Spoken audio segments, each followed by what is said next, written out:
Thank you for joining us at the 2022 edition of Expo Chicago, the International Exposition of Contemporary and Modern Art. I am Kate Sears-Batowski, Director of Programming, and it is my great pleasure to welcome you to Dialogues, presented in partnership with the School of the Art Institute of Chicago. Dialogues offers panel discussions, conversations, and provocative artistic discourse with leading artists, curators, designers, and arts professionals on current issues that engage them. MacArthur Fellow Dawoud Bey began his career as an artist in 1975 with a series of photographs, Harlem, USA, that were later exhibited in his first one-person exhibition at the Studio Museum in Harlem in 1979. He has since had numerous exhibitions worldwide. In 2020, San Francisco Museum of Modern Art and the Whitney Museum of American Art opened a major retrospective exhibition of Bey's work that is traveling to museums in the United States and currently at the Museum of Fine Arts, Houston. His series, In This Here Place, presents images made in and around the landscapes of 5 plantations in Louisiana, locations in which the history of enslavement still hangs in the air.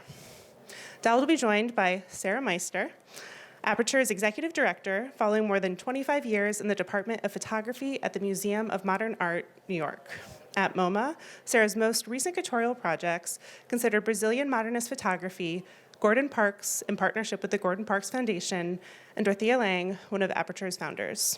Sarah and Dawoud will discuss this project along with other recent history-based work that examines aspects of African American past embedded in the American landscape. A special thank you to our partners, Aperture and OCULA. This conversation will be immediately followed by a book signing with Dawoud Bey at the Soho House Snug. Please join me in welcoming both of our panelists. Thank you so much, Kate. I have to say, Dawoud, it's such a thrill to be here with you. And if any of you can imagine what it's like planning a conversation with Dawoud, I did all my homework, I wrote lots of questions, I have a 2-page script, and I shared it with Dawoud to say, what do you think? Is this the way we should go? And he said, honestly, spontaneity is so much more interesting. And I thought, okay, we'll set that aside. And as always, if you're in the presence of greatness, you follow their lead. So I'm Sarah Meister. As Kate said, I'm executive director of Aperture. I first got to know Dawoud's work when I was a curator at MoMA.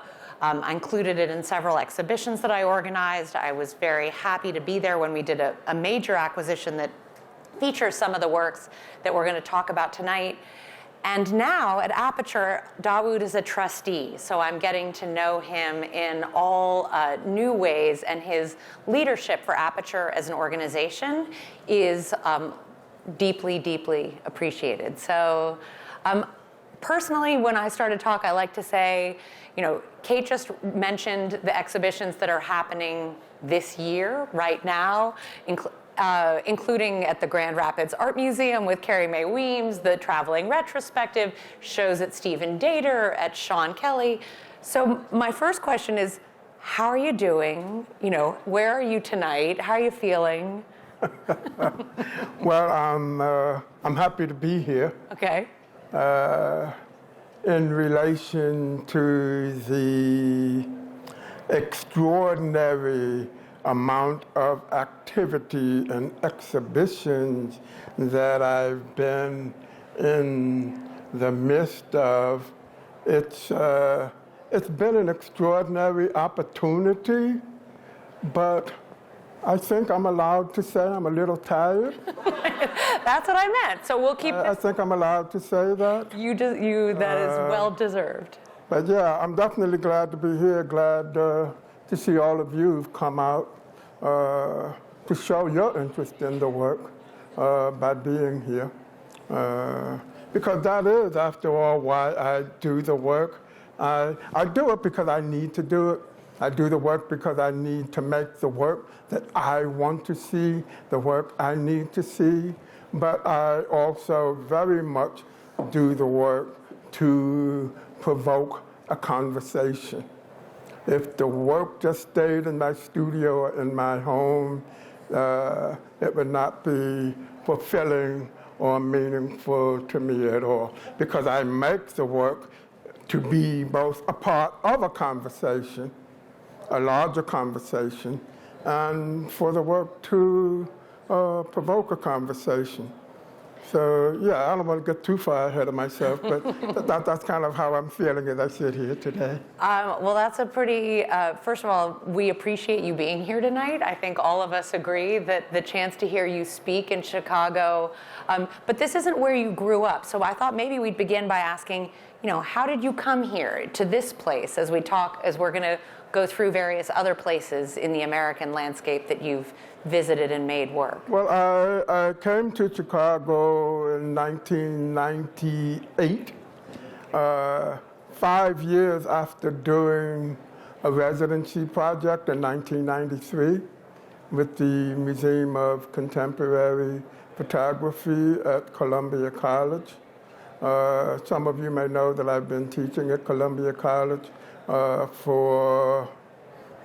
since 1998. The residency project was in 1993. Mm-hmm. That was kind of my real introduction to Chicago, and especially to Chicago's art community. Mm-hmm. I had family here, so I was my only brother and his family were living here in Chicago, so I was familiar with Chicago in a very real family kind of way.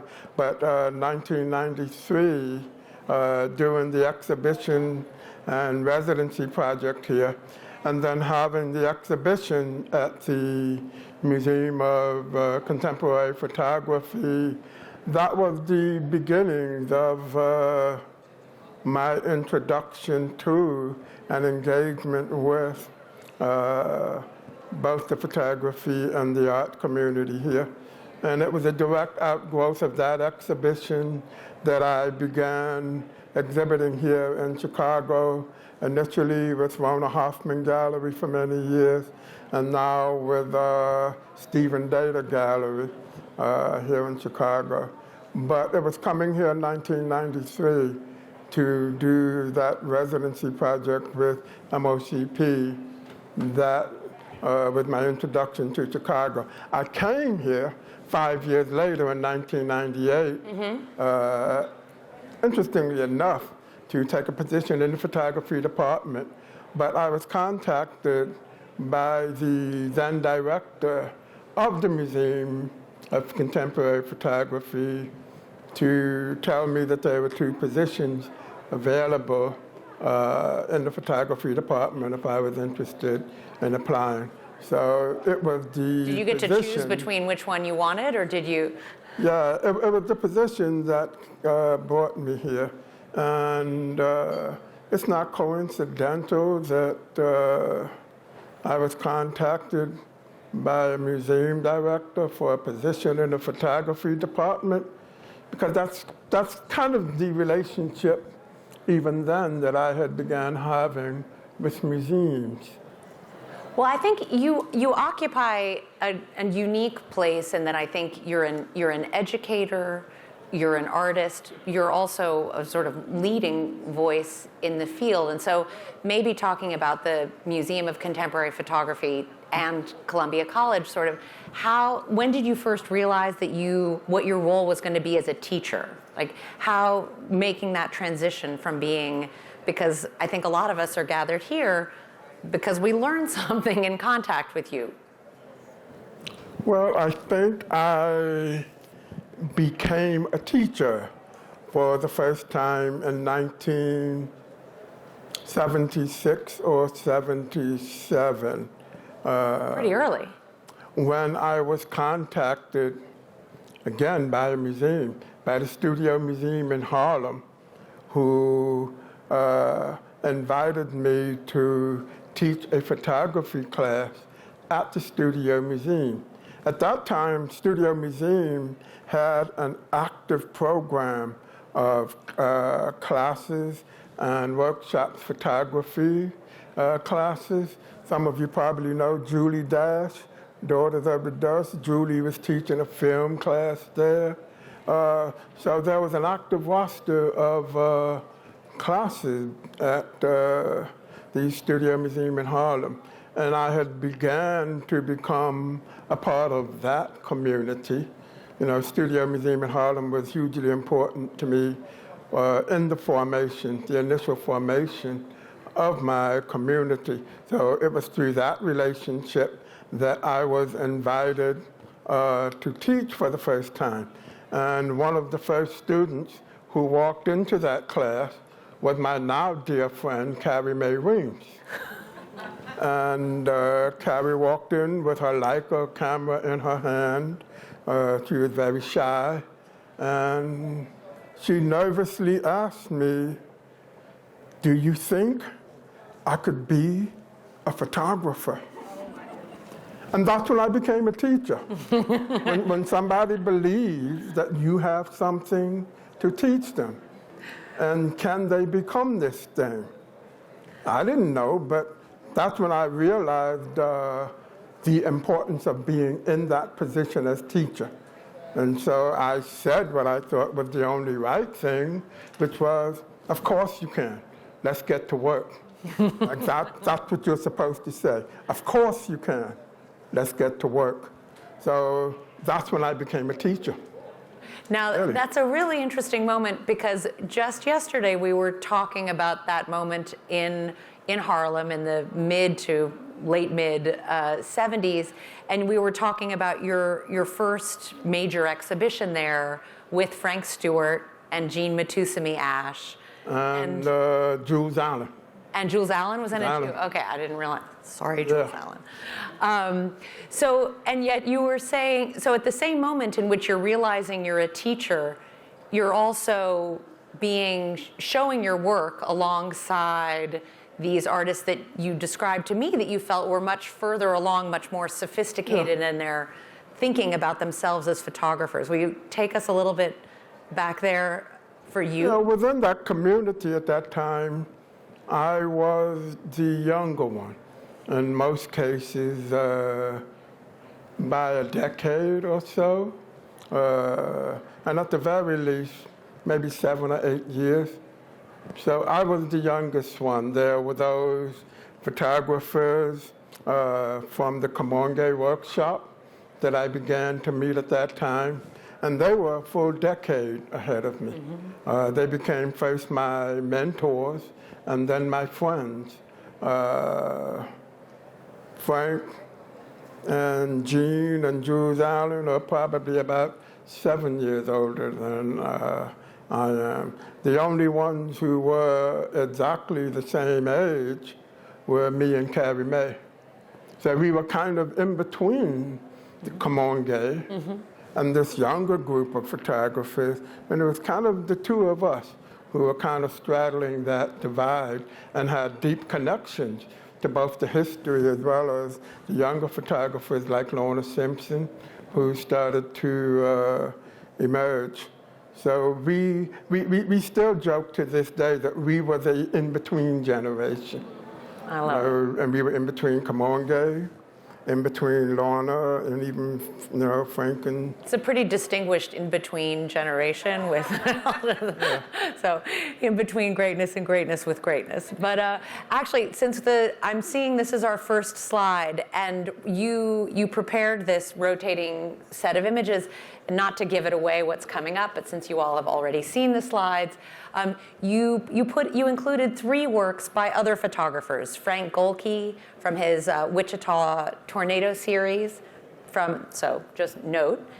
And I think it was an interesting way for me to see that this was the way you wanted to lead into a discussion of landscape. So, Frank Golke, who was also my advisor in grad school, who is also one of the first photographers whose works I saw that within the landscape tradition were dealing interestingly with this aspect of making photographs in the now and then.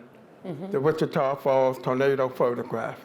He photographed at the moment of the tornado and after. A year later. He put these two things together, which kind of expanded both the notion of time within the still photograph. Like, how does one make the still photograph talk about more than the moment in which the picture was made? So even as I had no interest at that time and engaging in this tradition, the work made an impression on me. And I got to know Goki well, and I was able to have conversations with Frank about his work, with no inclination of being a part of that conversation.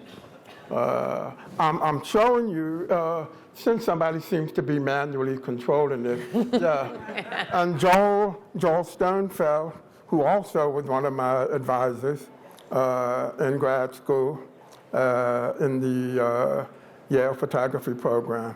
And Sternfeld's photographs from this project on this site, there are no text with these pictures, but there is a textual component to this work as well. And Goki's works deal with this aspect of past and present within the singular photographic presentation. And Joel Sternfeld's project on this site, those are actually photographs where horrific or traumatic things happened in the past, but are no longer visible. But they're still very much a part of the narrative of that site. These two photographs, I'm from New York, and I grew up in the moment of the two things that happened in these pictures. One of which was a young woman was raped in Central Park. Right at this site in the photograph on the left. It became known as the Preppy murder case because the assailant was a very Upper East Side. Robert Chambers. Yeah, he was very preppy. Yes. He was very preppy. It became known as the Preppy murder case. And then on the right is a photograph that was kind of, it was a transformative moment in the culture where this is made in Forest Hills, Queens. And I grew up in Queens. And at this site, a woman was screaming. She was clearly being assaulted. Neighbors looked out the window, saw and heard something happening, but no one did anything. And that was, I mean, the name is seared into my memory because I grew up with it. That was Kitty Genovese, who was raped and murdered at this site. People heard it. Some people even looked out the window and saw it, but no one did anything. And it seemed to have represented at that moment a real shift in the culture of a kind of growing collective disconnect socially and a kind of apathy. So all of these photographs where Sternfeld has made this work are places where there's a history embedded in the place, a narrative that has come to attach itself to these places that are very much a part of the meaning of what these sites are. You know, I read something by Pete Hamill in his book where he was talking about his life growing up in New York. And he came to the conclusion that the deeper meaning of every place lies in what it was and what it is.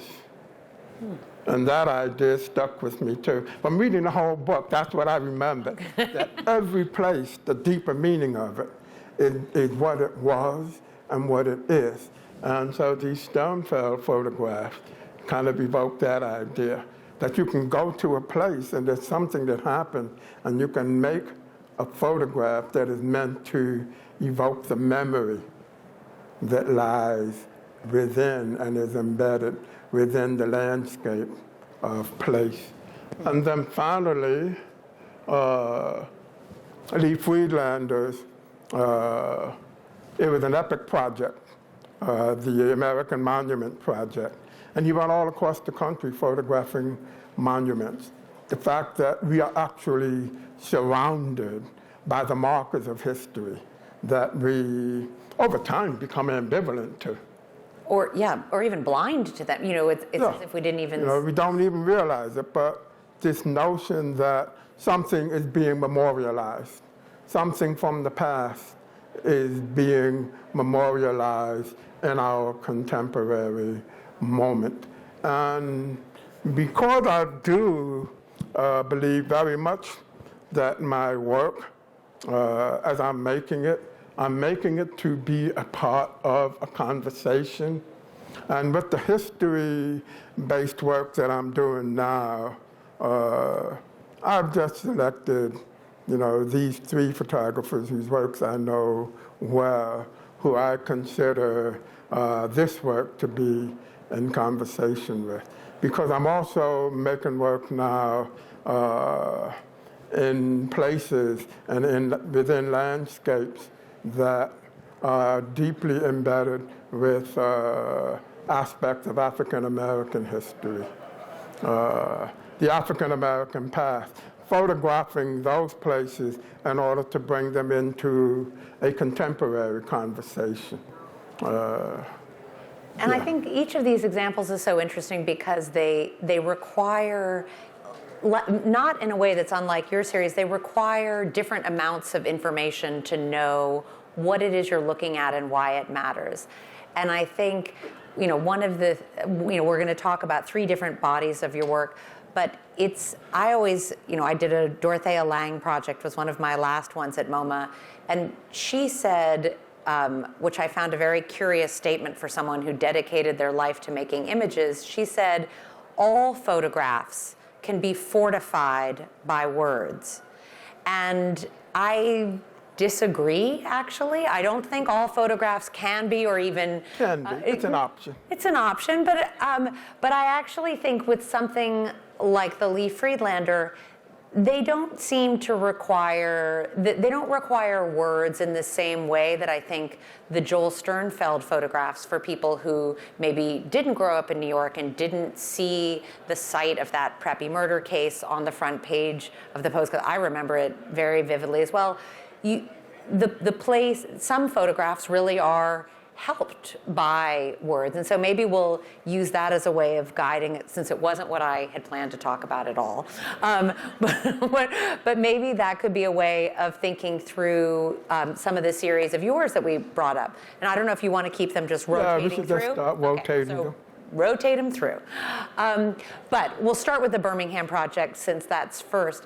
And it's interesting, what do you expect or hope that someone brings to these pictures? In other words, you know what you're seeing. Well, when you see more than one of these pairs, you understand something about time passing. Now, whether it's in an individual's life or as a part of what time passing in Birmingham. In Birmingham. Something happened in Birmingham that anchors this work. Yes, not just anything. And that tragedy that occurred on September 15th, 1963, when 4 young African-American girls were killed in the dynamiting of the 16th Street Baptist Church. And later that same day, 2 young African-American boys were killed in related acts of racist violence. So there were 6 young African-Americans who were killed that day. So this happened. What do you make photographs of? If you want to talk about that, if you want to bring that into a contemporary conversation, what do you photograph? Mm-hmm. How do you make that resonate in this particular moment? And so initially, I spent a lot of time in Birmingham contemplating and thinking through that question. Were you invited? In other words, what brought you to Birmingham? What made you want to speak to how to picture this? Well, what brought me to Birmingham was a moment that could probably be described as an epiphany. In 1964, a book was published called The Movement, It was a book of photographs of and about the civil rights movement. And it was published by the Student Nonviolence Coordinating Committee.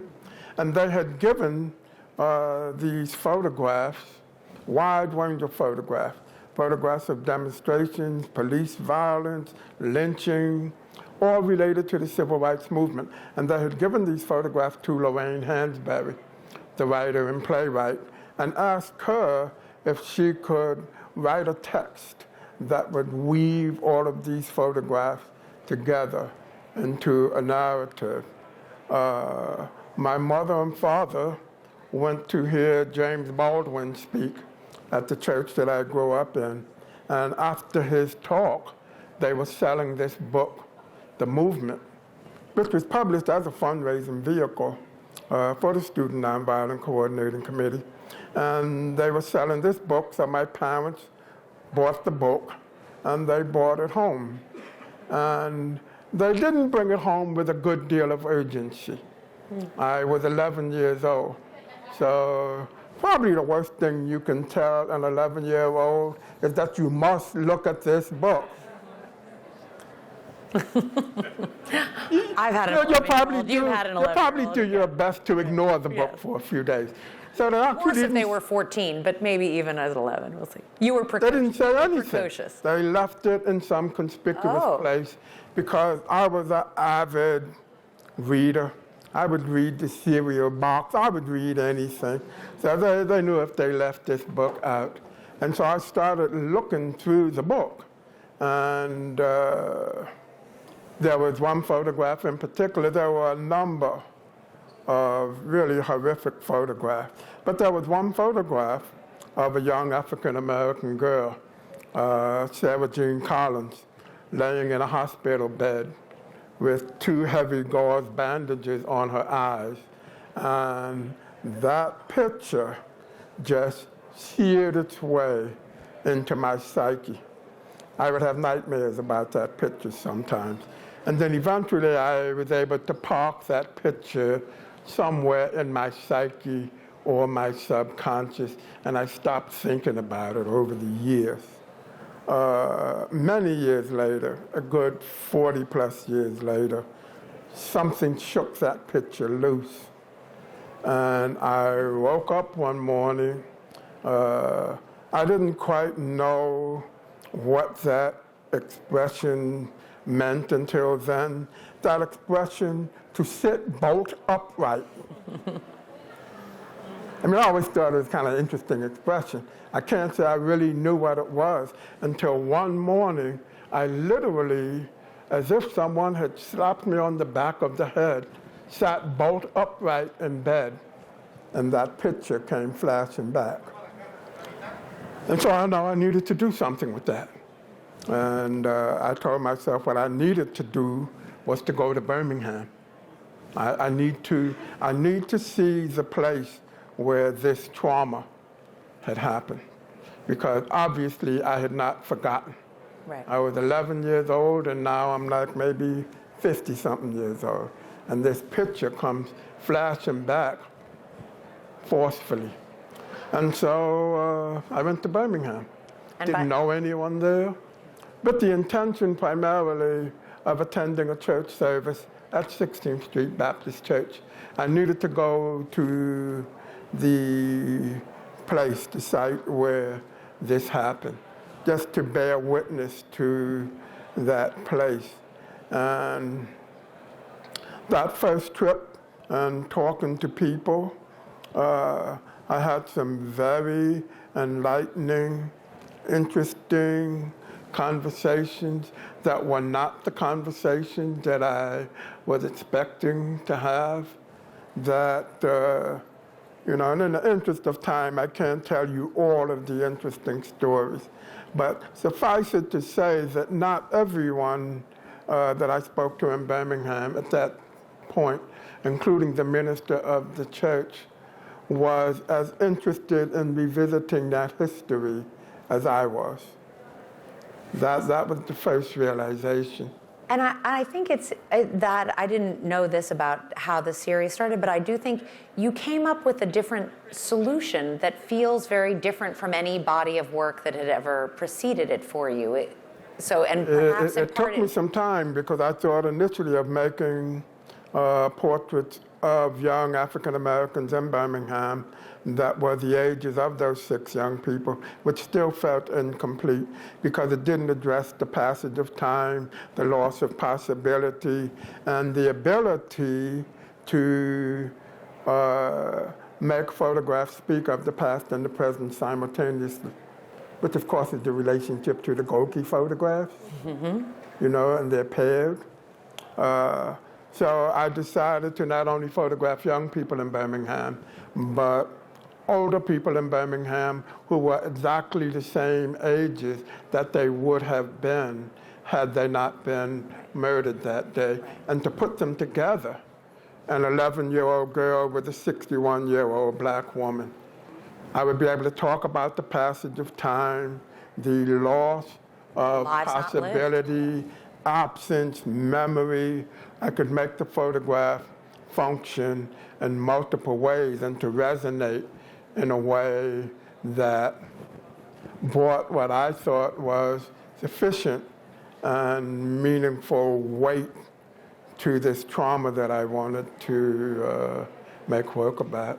And I mean, it's an incredibly powerful series. Last fall in New York, if you were lucky, you could see a selection from that. How many pairs are there in that series, actually? I don't even... All together, because they had to be pairs. I made some photographs that I couldn't find a second one for. There are 32 pictures, 16 pairs. If you were lucky in New York last fall, you could see them at the New Museum in the Oakley and Wazer inspired or originated exhibition, Grief and Grievance. You could see them at the Whitney in your major show there, and you can see them at Sean Kelly. And it was this, to me, it was like the memory of being able to see them in these 3 different contexts was incredible. And I showed them initially at the Birmingham Museum of Art, almost exactly 50 years to the day of that incident, because I wanted the work to first be seen in the community and in the context in which that incident had taken place. I do think the conversation around your work definitely extends beyond museums and galleries, even though that's the place where it's easiest to see them. And maybe we'll move on to a second series about history and landscape and trauma and memory, Night Coming Tenderly Black. Will you tell us a little bit about how that body of work was, how you got into that? Because it's a very different look at how trauma and history are registered through photography. Well, certainly the Birmingham work was the conceptual turning point where I began to want to more deeply engage this idea of the work being about the past, but about the past and engage with in a contemporary moment. So the Birmingham work was absolutely foundational to all of the history projects that came after. The work itself, I was invited by the Front Triennial in Cleveland, Ohio, to make work. And because I had just completed the Birmingham project, and I knew I wanted to continue this idea of making work about history, I decided to do some research around aspects of African American history in Cleveland, Ohio, and quickly came to realize the important role that Cleveland and Northeastern Ohio played in the Underground Railroad, that path of fugitivity for enslaved African Americans who had taken on their own self-liberation by way of the Underground Railroad. And again, all of these projects deal with, they're fact-based projects that are meant for me to trigger the imagination as I begin to think about how to visualize something that is no longer there, how to make present something that is no longer physically present. And so with Night Coming Tenderly Black, I began to think about that poem by Langston Hughes, Dream Variations, and the title for the project actually comes from the last couplet of that poem, Night Coming Tenderly Black Like Me. And this notion of blackness being a kind of tender embrace. And as I thought about the Underground Railroad and African Americans moving through this blackness and the tender embrace of blackness that was going to carry them to liberation, it began to give me the conceptual framework. The material framework for that work came from Roy DeCarava's work. It's very much a conversation with Roy DeCarava's work, because if you describe a narrative of blackness, a black subject, and a materially black photograph, well, that's pretty much a description of Roy DeCarava's work. I will say I was a curatorial assistant on the Roy DeCarava retrospective at MoMA that Peter Galassi did in '95. And he signed my copy of the Sweet Fly Paper of Life back then. It's my most treasured book. I've known Roy's work for a very long time. Yeah, his work was a really formative interest. That sense of materiality of blackness, of darkness, and how it has that tenderness in your series and in his work. It's incredible because you feel like you're walking in on a mystery that you sense you ought to understand, or at least you know you need to research it until you do. Very much so. And that work was very much inspired materially by DeCarava. Yeah. I don't know how many of you have seen the Night Coming Tenderly Black photograph, but they're very large because I wanted them to have a sense of physicality and then a very particular kind of materiality, this blackness, this wonderful blackness that Langston Hughes described, this tender blackness. Like this blackness doesn't have to be this thing that we fear. It can be a tender blackness that embraces you. But it's also almost a whispered blackness. In other words, there's something kind of shimmery or evanescent about it. And to me, it evoked one of the questions, again, we're not asking, but thinking about an oral history of sort of how different traditions are passed on. And these pictures, you feel like you can hear a whisper when you're standing in front of them, and this does not do them justice at all. They're larger. This is an approximation of They're the work. larger, and they really, I mean, we'll forgive it. Yeah, because photographs are very much, they're objects. They're objects that are very particularly made.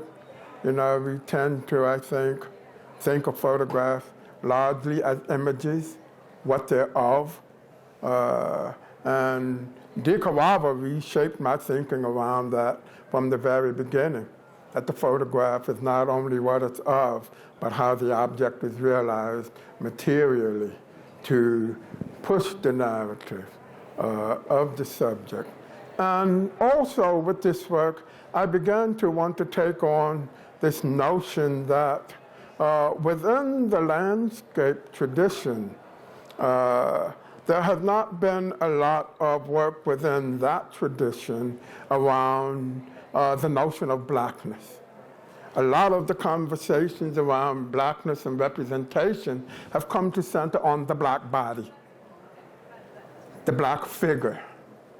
There is not a very long and rich tradition of this notion of blackness being engaged and interrogated and work made about that through the tradition of the landscape. So I wanted to begin to, have a conversation with that landscape tradition that also inserted a Black narrative into that tradition, beginning with Night Coming Tenderly Black. Some of the photographs, if you know the history, actually reference certain photographs. I have one photograph that kind of references Alfred Stieglitz, nighttime and trees.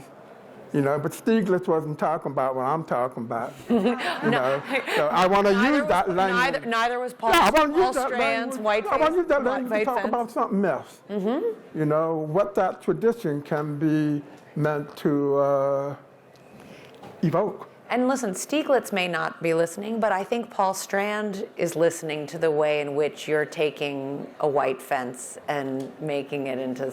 That farmhouse and picket fence? Paul Strand. Yeah. You talk about a picket fence. But I think Strand at least will be sympathetic from the grave to what you're... And he's someone whose work is also very much a part of my history, my language, my vocabulary. It should be obvious to you that I'm very deeply based in the tradition of photography. Yes. It's something that matters a lot to me. It was my engagement with the history of the medium, going all the way back to Louis Daguerre in the 1850s, on up to the contemporary moment. And I always consider the work that I'm doing to be very much in conversation with that and adding something to that history. Right. And in that, I think you make that history matter through your work. In other words, I think it's what brings, to me at least, renewed interest and value in thinking about what that history is. So I want to leave a little time for questions, but I thought this is the third series that evolved after Night Coming Tenderly Black, your most recent series that, in addition, that now is taking place even deeper in the South. I guess Birmingham is pretty deep South. But will you talk a little bit about In This Here Place, and both in still photographs and in video, if you want to get into that, how you're thinking about space and landscape and architecture and a history that maybe was told in a third and very different way, I guess I would characterize it. Well, this project, very much like Night Coming Tenderly Black, the title of this project In This Here Place comes from Toni Morrison's Beloved. And part of that reasoning has to do with both acknowledging my cultural forebearers, acknowledging that work that has influenced me, and also making clear that the work that I do is a part of a larger history of Black cultural production. So I try to bring that into the work through the titling In This Here Place. And this work is, the photographs are made on and around the landscapes of 5 different plantations in Louisiana along the west banks of the Mississippi River. Vacherie, Edgard, Wallace, Destrehan. I wanted to look at the place, the landscape of the places that are foundational to the history, the long history of Africans and then African Americans with this country. These are the sites where that begins. This is our first encounter with this place. And I wanted to go back partly as an act of witnessing, but also to make work about this place that would bring these sites and that history back into our current conversations, because it is certainly the history that began the narrative, the set of complicated, messy, often horrific relationships that continue. They continue because this is the formation of that, you know. So I never make work with the intention of it being an exercise in visual nostalgia. It's really meant to provoke a conversation about how are these sites, how is this place, how is this history related to or meaningful in the contemporary moment. And in the case of the plantations, the plantation experience explains so much of our current history, you know, and the tensions that still exist. You know, the plantation experience, for example, it explains George Floyd. If you understand this history, George Floyd is not really an aberration. And when people say, how could that happen? Well, here's how that could happen. You know, that's kind of like the way it was supposed to happen in terms of the way this country was structured and what Africans and then African Americans were brought here for, and how black bodies were abused through that initial and continuing relationship. You know, I tell people all the time that, you know, history, that there are no mysteries. History explains things. And actually, history explains everything. So I spent 2 years on and around the landscape of those plantations in Louisiana, making work there in order to engage and to try to visualize and in some ways come to terms with that history. I mean, I think history may explain things, and I think that's a great point, but I think what your photographs do is they make us want to attend to that history. And so that, I think, is the, you know, one of the lessons. So not to be too piggy, but yes. Do we want a microphone or okay, there's one in the front. Yeah. Thank you. And you'll bear with me if I can't hear your question. Probably yeah, okay. I'll ask Sarah here. She has a microphone, but if not, yeah. Hi, how are you? Thank you for coming. Thank you for being spontaneous with your dialogue today. And it was a very good history of your work. Can you talk to your technique and your use of digital versus the gelatin media, and what you think works best for you and why? Well, I think it was probably most meaningful in relation to Night Coming Tenderly Black, which I initially had tried to print as pigment prints, you know, prints made with ink. And then I thought, you know, it wasn't possible. And then I realized that the way that Wadi Kawaba's prints look the way they do, they're silver prints. And there's just a depth and range of tonality that one can get. The blacks inside of the blacks inside of the blacks. By the way, you know, that's not easy, even with gelatin silver paper. For those, yeah, you know, silver gelatin paper is just capable of doing very particular things materially, and that materiality was very important to those particular pictures. So I think that's where that question probably comes in into a more meaningful conversation. The rest of it are just my habits. I've been photographing with film for a long time. It works for me, so why change? You know? And the other piece of it is the relationship of the tool that you're using to the kind of object that you want to make.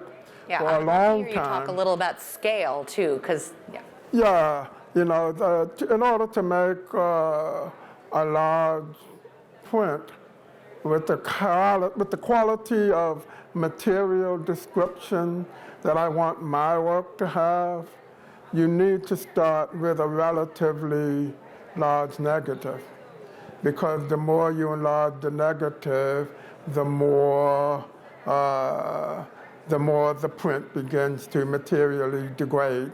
And so that's why, without getting too technical or going into brand names and all of that, I'm using a medium format camera, photographing with film. And probably the other important thing is to say the camera's on a tripod. It's really important because they're very precisely made. And no, it's part of their dignity. It's part of their presence. Yeah. It's just a part of my process for making a very particular kind of photographic object. I think we have time for another question if someone else has one. Thank you both so much for this amazing dialogue. This was truly an honor and pleasure. I was struck, Dawoud, by something you said about the conversations you had during your making of the Birmingham project, and that the people who you spoke with were not as interested in exploring that history as you were. And I was wondering, did that have any influence in the direction of the project? Did you have to consider people's sensitivities or maybe aversions to remembering that history, or maybe their inabilities to approach it in a way that might feel meaningful and not maybe too painful? Like, what was your process like in negotiating? Well, it was an interesting process. A certain part of it was familiar because I've been making portrait-based work for a very long time. And the Birmingham projects are portraits. And that's something that I know how to do very well. I was just making them in this particular context.